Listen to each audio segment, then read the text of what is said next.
최근에 좀 재밌게 좀 보고 있는 게 어떤 거냐면 소통 이야기예요. 소통. MZ세대하고 소통. 두 회사 이야기가 좀 있더라고요. LG 에너지 솔루션 엔톡이란 걸 회사에 만들고 임직원들이 CEO에게 궁금한 점, 건의사항, 아이디어, 하고 싶은 모든 이야기를 직접 한번 등록해라. 그럼 CEO가 답변해 주겠다. 그 다음에 또 삼성전기는 신임 대표가 대화를 할 수 있는 썰톡. 이상하게 꼭 이분들은 톡을 좋아해, 톡. 이게 좀 소통이 맞나? MZ세대 좋아할까? 소통이라는 것은 그 조직에 맞는 해당 집단 속에 자기가 위치해 있기 때문에 그 해당 집단에 맞는 주제하고 해당 집단에 맞는 이야기란 컨텐츠가 있는 거예요. 근데 이건 그런 컨텍스트에 특히 에너지 솔루션 같은 경우는 그런 게 없이 그냥 모든 종류의 의견을 직접 등록하고 이제 이런 행위가 나오는 걸 보면서 어쨌든 느끼는 건 뭐냐면요. 이게 전체적으로 조직이 경직돼 있구나. 일상적으로 해야 될 조직 활동들이 막혀 있구나. 예를 들면 자기가 그런 고민을 가지고 회사에 대해서 궁금할 때는 일차적으로 누구한테 묻냐면요. 자기 위에 사수한테 물어요. 또는 예를 들면 이런 소통을 통해 가지고 우리 회사에 예를 들면 뭐 비전이나 뭐 이런 것들은 누가 해야 하냐면 중간 관리자가 해줘야 돼요. 과장이라든지 부장 직급들이. 근데 지금 과장이나 부장 직급들이 양쪽에 끼어가지고 완전히 샌드위치 신세거든요. 그러면 그런 기능 안 한 거예요. 지금요, 중간 관리자들이 사기가 엄청나게 떨어져 있어요. 위에서는 일을 떨어뜨리고 밑에서는 못하겠다 그러고. 그리고 최근에 이제 수평 조직이라는 것도 그런데요. 수평 조직이 되면 중간 관리자가 설 자리가 없어요. 수평 조직이라는 게 꼭 좋은 것만 아니에요. 지금 이제 은행에 있는 임원들을 만나보면요. 지금 신입사원들은 참 힘들겠다 이런 얘기 할 때가 있어요. 왜냐하면 중간 직급을 계속 없애면서 수평 조직으로 가거든요. 그럼 옛날에는 예를 들어서 뭐 연차가 지나면 대리가 되고 연차가 지나면 뭐 과장이 되고 이러면서 새로 온 사람들하고 구별이 됐어요. 저 사람은 대리가 되면 몇 년 차, 그다음에 과장이 되면 중요한 역할을 하는구나. 예를 들면 지금 이제부터는 뭐냐면 10년 지나도 1년 차가 똑같아요. 나도 매니저, 이 사람도 매니저, 나도 프로, 얘도 프로예요. 자, 그럼 일에 있어서 그럼 뭐냐면 그런 식의 체계가 돼버리면 있잖아요. 10년 차가 1년 차한테 일을 주거나 하는 이 관계가 없어져 버려요. 똑같아요. 그러면 10년 차가 일에 대해서 그건 있잖아. 이렇게 하는 게 맞을 것 같은데 그러면 1년 차가 뭐냐면 왜 제가 그렇게 해야 돼요? 그럼 끝이에요.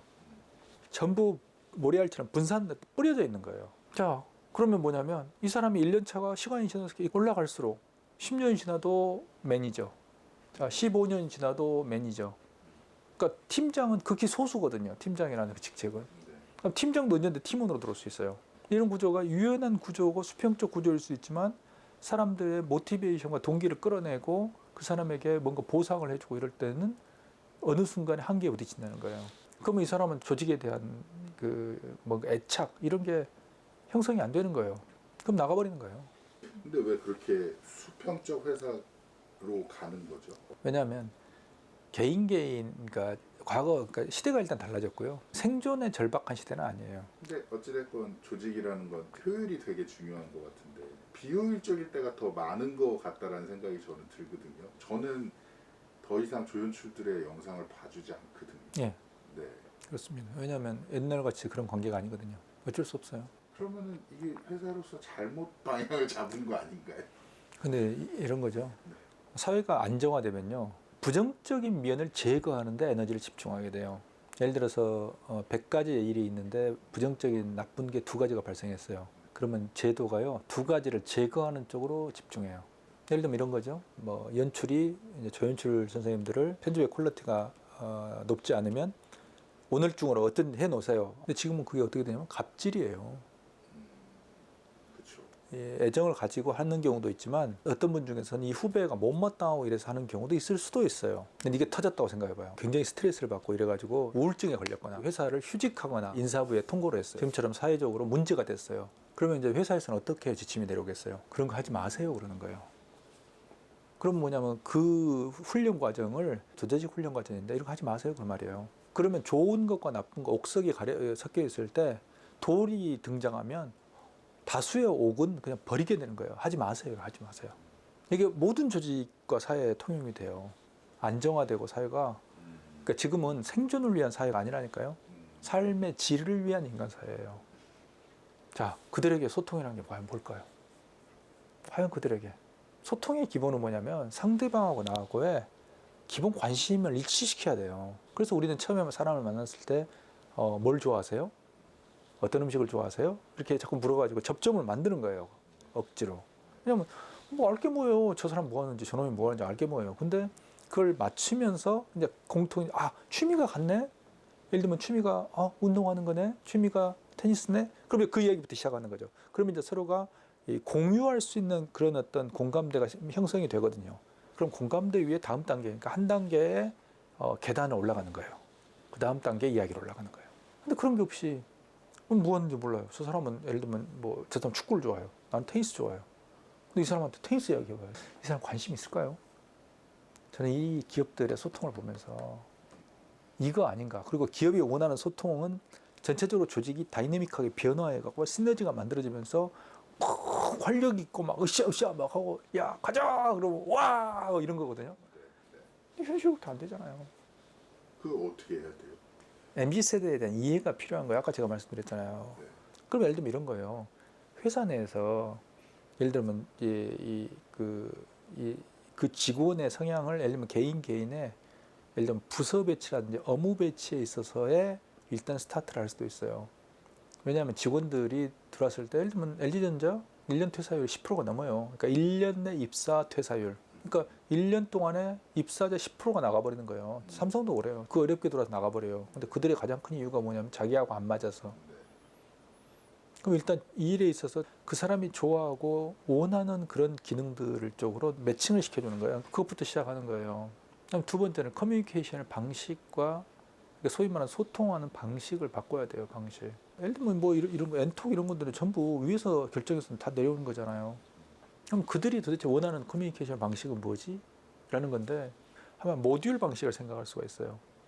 즉 이 수평적 커뮤니케이션은 MZ세대의 자기들의 커뮤니케이션이 엄청나게 많을 거예요. 특히 단톡방. 여기에 그 위에 세대, 예를 들면 386세대는 끼어들 수 없어요. 이건 근데 강제로 끼어들려고 하는 거예요. 강제로. 저는 소통이라는 게 모든 걸 공유하고 모든 걸 떠들고 잡담하는 걸 소통이라고 저는 보지 않아요.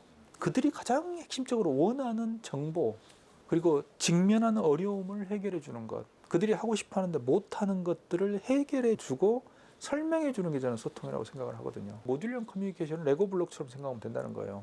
위에는 각 연령별로 각 층별로 직급별로 다 자기 커뮤니케이션, 그러니까 아무리 뭐 직급을 없애고 그러더라도 자기 세대가 있어요. 30대, 40대 이런 세대가 있는데 그들의 경험과 그들의 특징이 있거든요. 그럼 그걸 존중해 줘야 된다고 생각해요. 그리고 필요한 것들은 인터페이스를 접점을 만들어 줘 가지고 필요한 정보를 교류하면 된다는 거예요.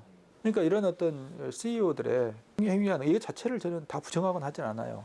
예를 들면 뭐 우리가 항상 그 즐겨 우리가 요즘 그 이게 코멘트를 하는 삼성전자 이재용 부회장님. 이재용 부회장이 예를 들어서 얼마 전에 귀국하면서 우리 현장의 그 처절한 목소리들, 시장의 명확한 현실 제가 직접 보고 오게 되니까 마음이 무겁네요. 그럼 그런 메시지는 중요해요. 의미가 있어요. 그리고 그런 메시지를 던졌을 때 저 사람은 뭐 소통 안 하네? 이런 말은 또 안 하잖아요. 그러니까 그런 중요한 어떤 CEO가 던지는 또는 리더가 던지는 그런 메시지 이거에 대해 이것 자체도 중요한 소통의 도구일 수 있어요. 그러니까 소통이라는 게 365일 24시간 막 마구 떠들고 무슨 이야기든 떠들고 이게 아니에요. 필요한 정보하고 필요한 내용을 가지고 필요한 상황에서 그 사람들에게 전달을 해주고 또는 상대방 이야기를 그냥 들어주는 것, 그냥 경청해 주는 것. 그게 단지 CEO가 아니라도 돼요. 그래서 보면 이런 소통의 과정을 보면서 어쨌든 하나는 소통이라는 그 형식과 그 언어의 정말 그 본질을 잘 모르고 있다, 놓치고 있다. 또 하나는 뭐냐면 기존의 이 조직 구조 자체가 이 소통에 정말 안 맞고 소통의 행위를 커뮤니케이션이 없었구나. 그 다음에 또 하나 조심해야 될 게 뭐냐면 소통이라는 이야기에서 중요한 게 뭐냐면 체계인데요. 예를 들어서 이 대표가 제일 밑하고 전체를 다이렉트로 커뮤니케이션 시작하잖아요. 그럼 전체적인 체계가 작동을 그러니까 멈춰버려요. 기존에는 어떻게 되냐면 밑에 직원들이 하는 걸 팀장을 거쳐서 부장과 임원을 거쳐서 쭉 이렇게 조직 체계에 따라서 시간은 많이 걸리지만 이렇게 해결하려고 올라가는 거거든요. 이게 멈춰버려요. 왜? 내가 뭐하러 해요? 어차피 대표이사 다 하는데 이게 아까 뭐 엔톡 있잖아요. 그 이상 다 끌러가요. 놀라운 것은 고충 처리하기 위해서 조직을 만들었대요. 엔톡에 올라오는 것들을 해결하고 분류하고 물어보고 이걸 비서실 기능 비슷하게 조직을 만들어야 돼요. 생각해보세요. 여기 직원이 2만 4천 명이에요. 2만 4천 명. 일주일에 한 번씩만 가도 일주일에 2만 4천 개가 와요. 그거 뭐 분류해야 돼. 예를 들면 이거 1차적으로 이 분류해야 돼요. 7일 이내 답변 그리고 한 달 이내 답변 이거 분류해야 돼요. 네. 자, 이거 누가 할까요? 그리고 몇 명이 붙어야 될까요? 그 다음에 이 빈도하고 이 개수가 늘어나면 늘어났어요. 그 조직이 비대해지면. 그러면 뭐예요? 인사팀 고충 처리하는 데를 뭐예요? 안 해요? 에이. 아이, 뭐야. 해봐야 빛도 안 나는데. 그러면서 조직의 중요한 기능들이 망가지거나 멈춰버리기 시작하는 거예요. 그러니까 그런 사이드 이펙트, 그런 문제가 있다는 걸 생각을 안 하는 거예요. 그리고 또 하나는요, 정말 중요한 건요, 정말 MZ세대의 아이디어하고 그들의 정말 자발성을 끌어내려면 그 쿄세라, 이나모리 카즈오 같은 쿄세라 아메바 조직이 그런 거예요. 관료주의를 타파하고 커뮤니케이션이 안 되고 이러니까 조그만 아메바처럼 팀을 쪼개가지고 정권을 줘버리는 거예요. 다 이런 고민에서 왔다니까요. 그러니까 기업은 어떤 고민을 하고 있냐면요. 모든 조직이 다 마찬가지인데 어떻게 내부 조직원들의 정보를 물 흐르듯이 흐르게 할까.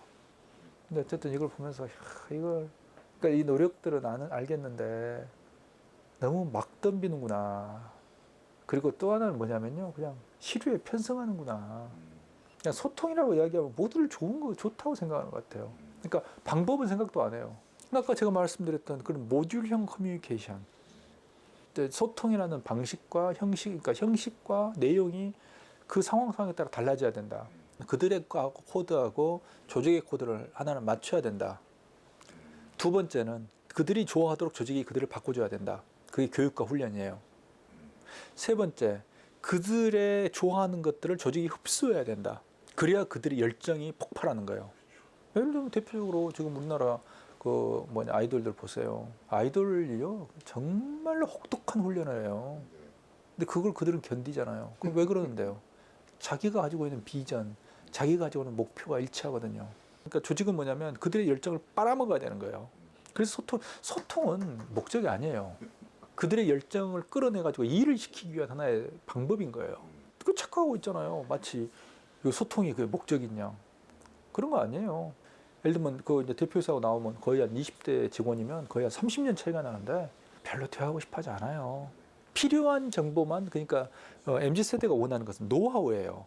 예를 들면 386세대라든지 한 30년 후에 그 세대에 모든 것들을 배우겠다든지 그들처럼 되고 싶다 이런 생각 안 해요. 그러니까 필요한 것들 핀셋처럼 뽑아내고 싶은 거예요. 근데 그게 제가 아는 모듈형 커뮤니케이션이 그런 거예요. 필요한 걸 주되 나머지는 그들의 세계하고 그들의 정체성을 인정을 해야 된다. 그리고 수평적으로 그들이 하나의 커뮤니티를 형성하고 있는 것들을 오히려 활성화시키는 게 맞다. 그들을.